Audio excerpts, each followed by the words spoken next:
Songa Dennis. Toka hapo wewe nawe.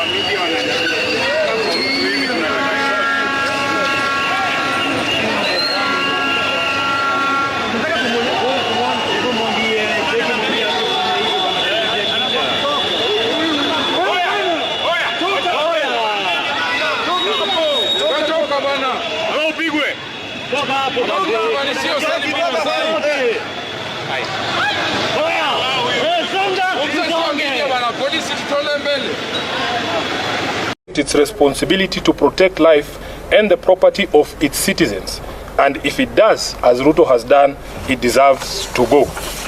As a party that was founded on the tenets of social justice, we shall walk the journey of bringing about justice and accountability for all of the regime's crimes since they took power.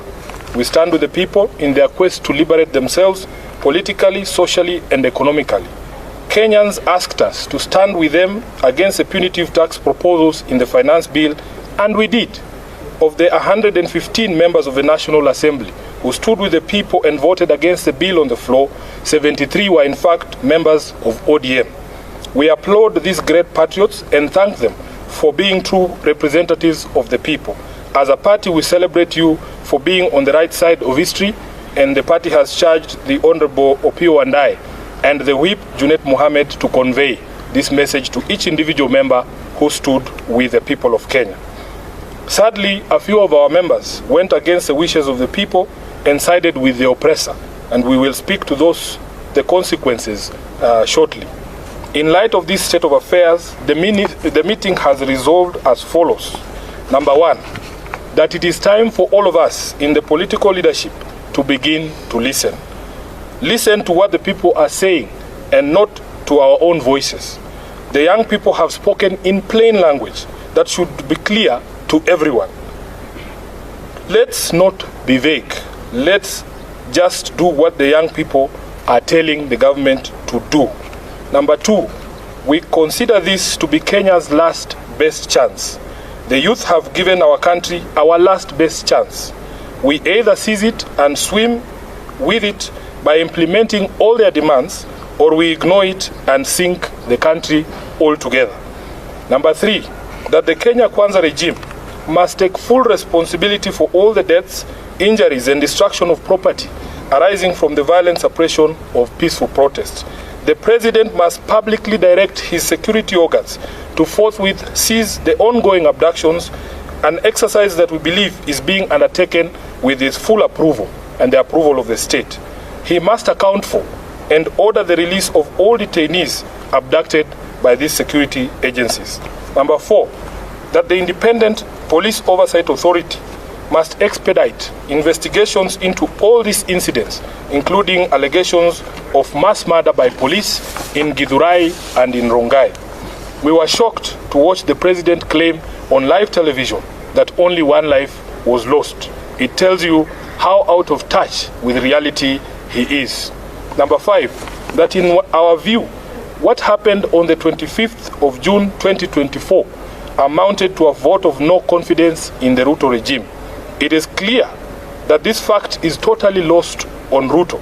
It is reflected in his petulant proposals on how we manage our economy following the rejection of his tax bill. Instead of focusing on cutting wastage, opulence, and corruption in his regime, he is hitting back at the Kenyan people with threats to cut funding for the judiciary and the county governments. Six, that the ODM party will support credible austerity measures in the executive and in parliament. These two institutions have been expressly indicted by the people as citadels of largesse and wastage.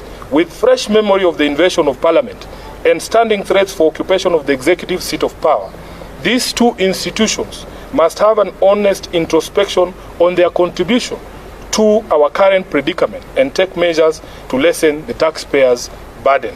As a party funded by taxpayers ourselves, we will also be taking steps to scale down on our presence across the country and some of our activities to reflect this new economic reality. Lastly, that ODM shall initiate and lead recall processes in the following constituencies in light of the current office holders' repeated violation of their sacred oath and the wishes of their electorate. Number 1, Game constituency. Number 2, Bondo constituency. Number 3, Navaholo constituency. Number 4, Kajiado Central. Number 5, Ikolomani. And lastly, Suba South in Homa Bay. Thank you. That is the end of the statement. Very good. Yeah, we do. Eric. My name is Jeff. Jeff, yes. Sorry. I've seen the minority leader in the minority group in the National Assembly.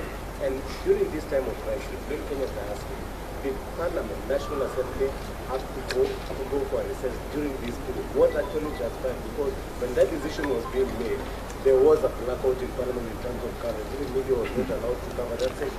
Kirui, can I first take questions that are related to the statement we've read? Brian? Yeah, I'm Brian Otieno from the Standard. Now, you said that you support the demands by the youths.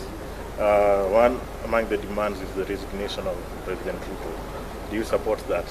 The youth have spoken in clear and certain terms. Let us not pretend like we don't hear what they are saying. You have heard it, we have heard it, Ruto has heard it. Yeah. Next question. Yeah, the second question was that the kind of environment that the president is enabling right now, the suppression through police, do you think it supports his calls for dialogue?